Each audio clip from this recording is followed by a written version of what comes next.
pessoal, sejam todos muito bem-vindos a mais um vídeo aqui no canal. E olha quem que eu tô recebendo aqui na propriedade hoje. E aí pessoal, tudo certo? Felipão da Kissman, porque tem novidade, né, Felipe? É, vamos fazer o manejo aí da palhada. É isso aí, pessoal. E temos palhadas distintas esse ano. Dois mix diferentes e Situações diferentes de mix e também sorgo, né, safrinha, que a gente colheu, vocês acompanharam a colheita aí. Nós vamos virar a chave. Então até agora a gente estava na colheita, acabamos de colher, vamos virar a chave para o plantio da soja.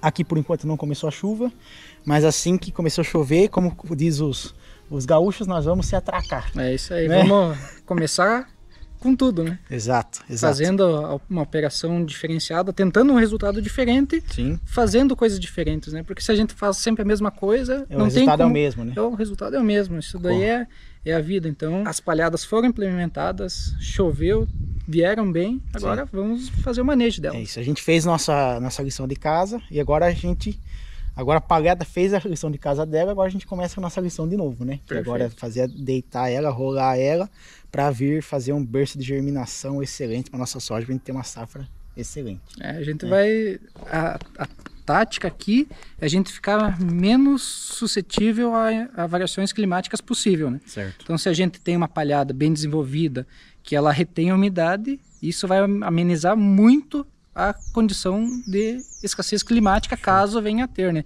Esperamos que não tenha, mas se tiver, a gente consegue amenizar um pouco esse problema, né? A gente está implementando o nosso seguro, vai? É isso aí, é isso aí, com pessoal. certeza. Nós temos duas palhadas diferentes, então mix e sorgo. O mix tem dois mix diferentes, mas vamos dizer assim, a gente vai trabalhar mais ou menos igual no manejo, né?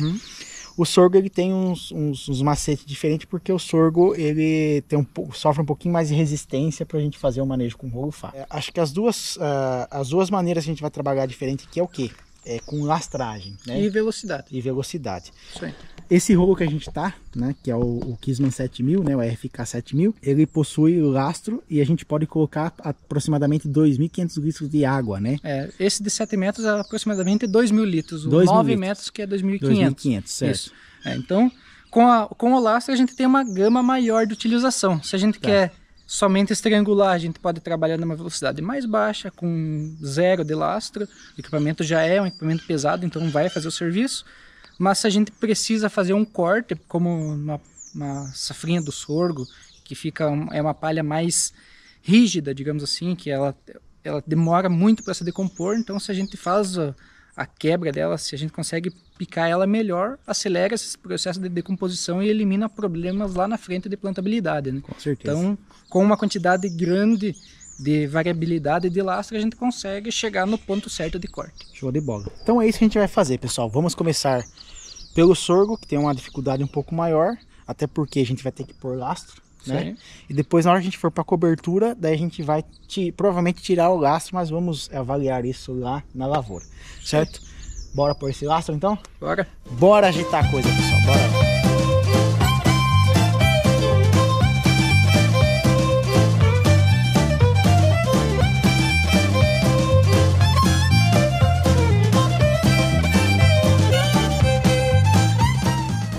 Colocamos água no rolo, o Fernando já está subindo lá, tá? Enquanto ele está indo lá, eu passei aqui com o Felipe, nessa área que a gente já rolou, fiz o vídeo para vocês acompanharam, tá? Felipe, seguinte, aqui a gente quis fazer um experimento na nossa região, né? Normalmente o pessoal faz a rolagem no meio do ciclo para dar tempo de rebrotar e ter uma segunda palhada, estimular sistema radicular, descompactação, enfim. Aqui a gente tentou fazer um teste, não fizemos na área total, justamente para ver como que ia se desempenhar e qual que seria os manejos dos próximos anos. Então o que você consegue ver aqui? Fala o pessoal. Então, como o João falou, aqui a gente fez uma tática um pouco diferente, que a gente quis tentar estimular o rebrote. A gente jogou apostando que ia ter um pouco mais de umidade, justamente para a gente entender qual que seria o melhor manejo nas áreas do João, na região do João. Então o mix já estava bem implementado, a gente rolou, fez a rolagem dele, pensando em aumentar o perfilhamento da braquiária e estimular o sistema radicular dela. Se nós for arrancar aqui, vamos ver se eu consigo arrancar.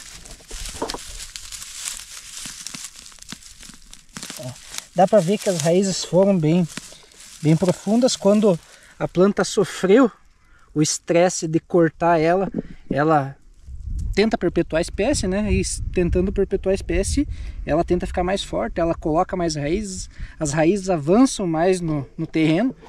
Só que, infelizmente, faltou umidade, né? Dá para nós ver aqui que faltou um pouco de umidade para desenvolver ela. Daí, nesse caso, a gente teria duas opções. A primeira, se nós conseguíssemos implementar o mix um pouco mais cedo, talvez, vamos estudar, né, João? Talvez fazer uma sobressemeadura. Ou fazer o manejo mais cedo, porque o manejo eu acabei fazendo um pouco tardio, né, de rolar. Então, antes dele soltar a semente, na hora que ele floresce, a primeira planta de cobertura floresceu, você já entra já fazendo o manejo, seria isso, né? Daí eu adiantaria um pouco o ciclo e pegava 2, 3 chuvas, ele teoricamente, ele teria tempo para fazer o sistema radicular e fazer massa de novo, né? E talvez a gente possa estudar aqui nessa área que a braquiária ela é muito resiliente, só que ela já tem que ter formado um pouco antes, né? Certo. Talvez nós implementarmos ela num primeiro momento solteira, tá, numa dose adequada e o mais cedo possível, talvez numa sobressemeadura, talvez logo após a colheita. Sim. Ou às vezes fazer a sobressemeadura que você fala é pegar o drone e soltar a braquiária em cima da senescência da soja. Isso aí. É uma tática que está se ganhando bastante força, né? Show. Mas vai da gente testar aqui. E pensando que a gente está no YouTube, uma plataforma que é colaborativa. Sim. Os usuários podem deixar os comentários no que eles utilizam, como utilizam e o local de onde são, para a gente ir criando esse conhecimento coletivo. Exato. Né? Porque não tem uma receita de bolo pronta, não existe isso. O que se tem é testes que os agricultores, os pesquisadores foram fazendo, mas ainda falta muito para a gente entender o que é melhor para cada situação. Então, se alguém já fez testes assim, comenta aí que a gente vai respondendo, tanto eu quanto o João, a gente vai dando uma olhada e construindo esse conhecimento coletivo. Né? Aqui, como a gente não rolou, nós temos um problema. Por que eu falo assim? Porque para mim, na minha situação de produtor de grãos há 5 anos, né, pegando terras degradadas, né, na minha situação esse problema acaba não sendo tão problema assim, acaba sendo a princípio até uma solução, tá? Mas aqui a gente tem o lado que a gente não rolou. E como vocês podem ver, já tá tudo sementeado, tá? Tanto as coberturas de sorgo, o milheto tá bem pouquinho, mas tem um pouquinho, certo? Nabo e tal. Teoricamente, para o sistema, pensando no sistema de agricultura regenerativa, não poderia deixar chegar até esse estágio, né? Aqui nós estamos deixando chegar justamente pela questão de falta de plantas de serviço que eu tenho nas minhas áreas. Então aqui, se eu deixar sem plantar plantas de serviço, aqui teoricamente vira amargoso, buva, tudo que é de praga, né? O conceito em si da planta, do sistema regenerativo de palhada, consiste no quê? A planta ela sempre vai estar no ápice de nutrientes e o manejo deveria ser feito quando está numa fase de grão leitoso, quando está em uma fase de desenvolvimento dos grãos da semente da planta, né? Então, aí é nesse momento que ela extraiu tudo que ela poderia tirar do terreno, ela aprofundou sua raiz, ela foi buscar aquele nutriente que estava perdido lá embaixo, certo, jogou para a massa. Fez então, o papel dela, no caso, né? O ideal seria fazer o manejo nesse estágio.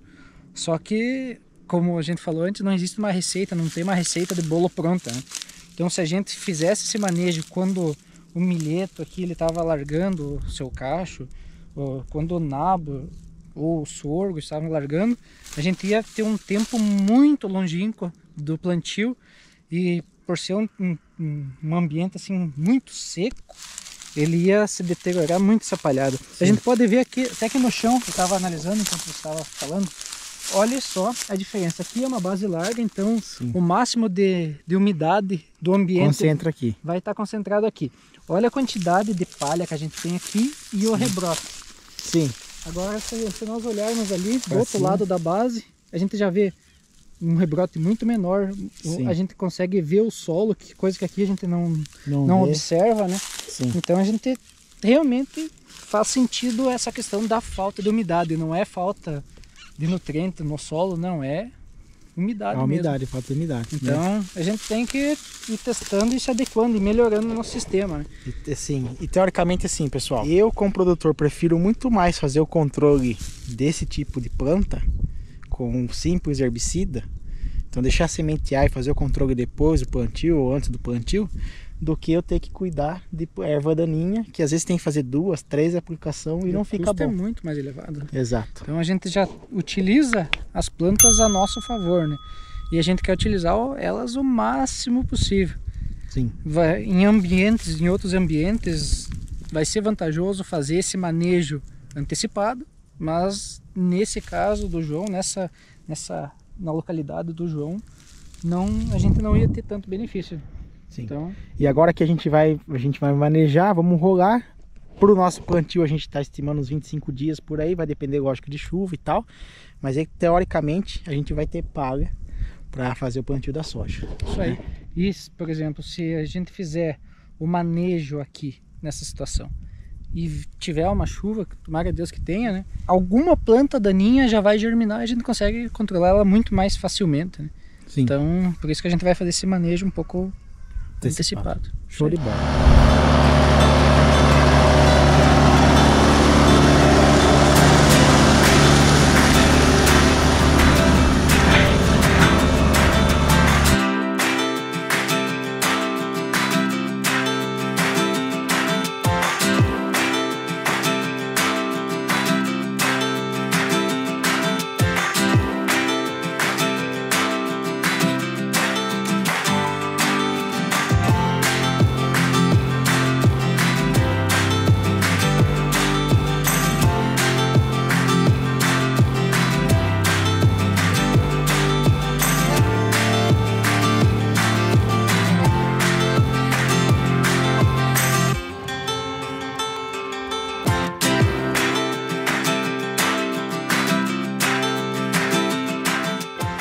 Pessoal, na área de cobertura de mix para de sorgo, tá?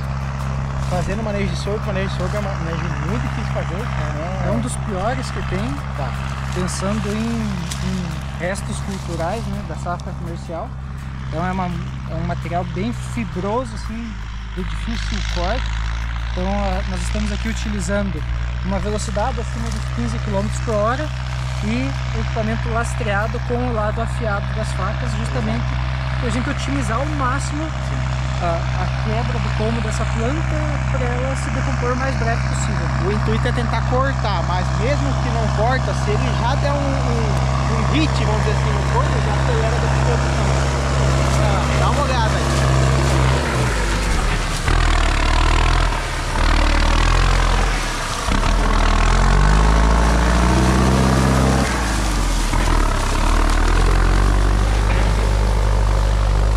Nós não contávamos com um buraco aí no terreno, o Fernandão teve que dar uma desacelerada, mas quer ver? Ó, a palhada acamou, certo? E mostra o pessoal o dano que foi feito, ó. Certo? Aqui quebrou na base, Certo? quebrou aqui, então já vai se decompor. Aqui, ó, quebrou aqui, fez o corte aqui, então aqui já começa a matar a planta. Ele já vai só, né? já acelerar a decomposição e vai melhorar muito nossa plantabilidade, porque a gente não vai ter um como rígido aí pra... Não vai ficar enroscando na plantadeira. Exato. Não vai... Na hora que ele se decompôs um pouquinho aí, passa com o disco da plantadeira, corta ele. E uma coisa que dá para nós mostrar, olha só. O quão rígido é isso aqui, né? Sim. Então, realmente é um manejo bem difícil. Tem que ser um equipamento aí com peso bem interessante para conseguir fazer deitar. serviço. Fazer o serviço. Bom, pessoal, vamos ver como tá ficando? Bora lá. Não tá macetando o sorgo aí. Você tá doido. Olha o tamanho que tá a cana do sorgo. Olha como tá ficando o serviço. Que top. Chique, hein? Fica aí com as imagens de drone dessa área aqui. Fernandão rolando. Segura aí.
uma rolagem agora na área de cobertura, e por sinal a gente fez um lado a lado, né, Felipão? E agora na soja nós vamos ver a principal diferença do que? De produtividade.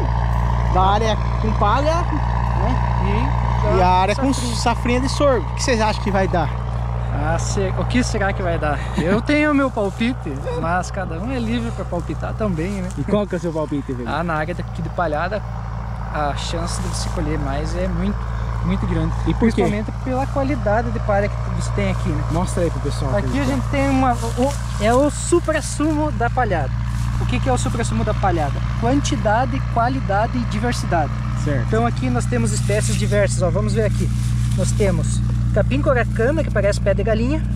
Nós temos o sorgo, nós temos milheto, nós temos a crotalária e ainda nós temos um pouco de braquiária no meio. Tá na sua mão aí, ó. É, aqui, ó. Olha aí, isso é braquiária. Então a gente viu que num pequeno espaço a gente tem uma quantidade muito grande, além de uma qualidade excelente, né? Então a gente tá com uma qualidade e quantidade muito alta. Isso é fenomenal, pensando em reciclagem de nutrientes. Nós temos aqui uma crotalária que vai ciclar bastante N no sistema. Nós temos a braquiária que bota palhada, cicla potássio. Então são inúmeras vantagens num ciclando nutrientes, né? Porque a gente está trazendo aquele nutriente que está disperso lá embaixo, a 60 centímetros, as raízes foram até lá e agora as raízes buscaram, trouxeram para a parte aérea. Nós rolando, fazendo manejo, a gente vai disponibilizar isso para a nossa soja, né? Para a nossa cultura comercial. Mostra pro pessoal a camada que tá dentro de palha para chegar, olha só, chegar no terra aí, ó. Certo? Então tem uma camada considerável de palha. Aqui ainda a gente tem um pouco da soja. Da soja ainda. A palhada de lá. Agora a gente tem a cama, isso. A gente tem que pensar no quanto que isso vai nos conceder de umidade depois para a soja. Sim. Se o sol ele não incide diretamente no nosso solo, se tem algo para refletir um pouco da incidência dos raios solares, a temperatura lá no nosso terreno, lá no nosso solo, ela se mantém muito mais estável. Sim. Então a gente tem uma capa de proteção que retém umidade fantástica, né? A compactação causada pela chuva é menor também, porque essa gota ela não cai diretamente no solo, ela tem algo para proteger. A própria utilização no equipamento, quando a gente vai passar um equipamento, fazer a realização do plantio, a palhada ela funciona que nem um amortecimento, então ela compacta menos o terreno. O trator, né? O próprio trator passando, né? O pneu do trator, né? Então são uma série de vantagens, né? A tendência de você ter uma estabilidade produtiva ao longo do tempo é muito maior quando você utiliza a palhada. Quando eu cheguei aqui ano passado, eu fiquei bem sim surpreso por ser um terreno bem difícil de se trabalhar. Né? Então a gente já vê uma evolução gritante em 2 anos. Então é algo, né? A gente saiu de um local que era de cana, muito degradado. No vídeo anterior, nessa parte anterior que a gente gravou, a gente viu outro terreno que está bem degradado, que a braquiária não conseguiu se desenvolver porque faltou umidade. Exato. E aqui a gente já conseguiu um resultado muito mais satisfatório, né? Sim. Parabéns mesmo. E aqui essa parte de baixo aqui é mais ou menos igual aquela terra ali lá, né? A gente consegue tomar por base, Felipe, jogando aquele solo pro lado de lá, ó. Sim. Dá uma olhada lá, pessoal. Aquele solo lá é o solo daqui. Sim. Né? A diferença aqui é manejo. Com certeza. Não, é algo assim que a gente tem que entender que tem maneiras mais fáceis de nós produzir. Certo. Quando a gente pensa num mix, numa planta de cobertura, a pessoa trata isso como um custo. Sim. Mas não é benefício, né? Não é um custo. Você tem que pensar na sua estabilidade produtiva. Com certeza. Então, se num ano você colher 60 e no outro 30, a média é 45. Agora, se num ano você colher 60 e no outro 50, a média é 55. Exato. Então, essa estabilidade produtiva é cada vez uma estabilidade mais alta, né? Porque que a gente busca. Nós, produtores, nós não queremos ganhar tudo numa safra só, né? Isso aí. Nós vivemos de período longo, ciclos longos. Então, a gente tem que pegar de 5 a 10 safras, fazer a média e ver, opa, ganhei, perdi ou empatei dinheiro? Isso aí. E isso aqui garante o quê? Em ciclo longo, isso aqui vai te colocar dinheiro no bolso. Qual que é o investidor que tem o melhor retorno? é aquele investidor que tem o pensamento de longo prazo. Com certeza. Então, a nossa função aqui realmente melhorar nosso terreno para cada vez produzir mais e melhor com menor custo. Com certeza. Então, num ano de dificuldade climática, nós fazer mais doses de fungicida não vai dar um resultado tão satisfatório. Nós aplicar 500 kg de adubo não vai ser isso que vai fazer tanta diferença. Agora, se você tem um ambiente equilibrado, com palhada, que tem retenção de umidade, a sua chance de colher para pelo menos empatar ou sobrar um pouco de margem é muito maior do que a gente ter colocado muito adubo aqui. Show. Então é esse pensamento que eu gostaria de trazer para vocês refletir. Já vejo muitas pessoas pensando dessa forma e tendo bons, excelentes resultados assim. Então é algo que realmente vale a pena pensar para desenvolver na sua propriedade, né? Vocês fiquem ligados que no próximo vídeo eu vou trazer para vocês análise de solo dessa área e mostrar para vocês o quanto de nutriente nós estamos reciclando aqui. Até me arrepia. E, cara, me arrepia mesmo, ó. Porque é gritante. O pessoal da Calcário Cruzeiro vai vir no próximo vídeo pra gente fazer a calagem que todo ano a gente faz. Esse ano aqui vai se pedir pouco, só uma manutenção, tá? E a gente vai mostrar pra vocês a diferença de reciclagem de nutrientes. Esse solo começou a aparecer potássio e fósforo que não tinha.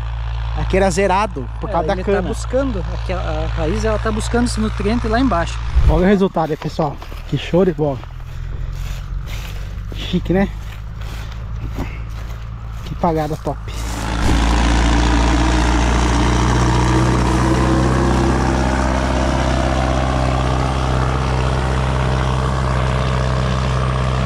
E é isso aí, pessoal. Chegamos no último nível dessa área. Sorgo lá em cima, cobertura aqui embaixo, tá? Finalizando o dia, finalizando o talhão. Finalizando o talhão, finalizando o vídeo também, né? Por que não? Isso aí, Felipe, para quem gostaria de bater um papo com você sobre a Kisma, sobre o rolo faca, sobre o manejo, como que eu faço? Posso deixar seu contato? Claro, a gente está sempre à disposição nas nossas redes sociais, Kisma Implementos, Kisma Implementos. Temos Facebook, WhatsApp, podem entrar em contato. Não só sobre o equipamento, mas sobre manejo, sobre técnicas, sobre dicas, o que a gente puder ajudar. Nós somos produtores também, queremos levar essa informação, o que deu certo para nós, o que não deu, quais são informações úteis, o que fazer, o que não fazer. Certo. Sobre os equipamentos também a gente tem uma gama bem completa, tem para atender todo mundo. Então entrem em contato, conversem conosco, entendam porque quem comparou escolheu a Kisma, porque a gente realmente se dedica a fazer um equipamento de qualidade, com um excelente custo-benefício, que é importante também, né, João? Não adianta produzir o melhor equipamento nessas épocas, né, que nós estamos vivendo. Isso aí. Então a gente fica à disposição. Tô deixando o contato dele na descrição do vídeo, tá? Falta só esse triângulozinho aqui para terminar. Vamos ficando com o vídeo por aqui, espero que vocês tenham gostado. Compartilhe esse vídeo com um amigo que está fazendo palhada, com um amigo que quer fazer palhada, que quer manejar, tá? Para conhecer essas técnicas, conhecer o equipamento da Kisma, conhecer o que a gente vem fazendo. E lembrem-se sempre que resultados diferentes necessitam de escolhas, de rotinas diferentes. Então façam, testem, tentem coisas novas para ter resultados diferentes. É isso aí. Vamos aproveitar, deixa o like, verifica a inscrição e até o próximo vídeo. Valeu, falou! Damn.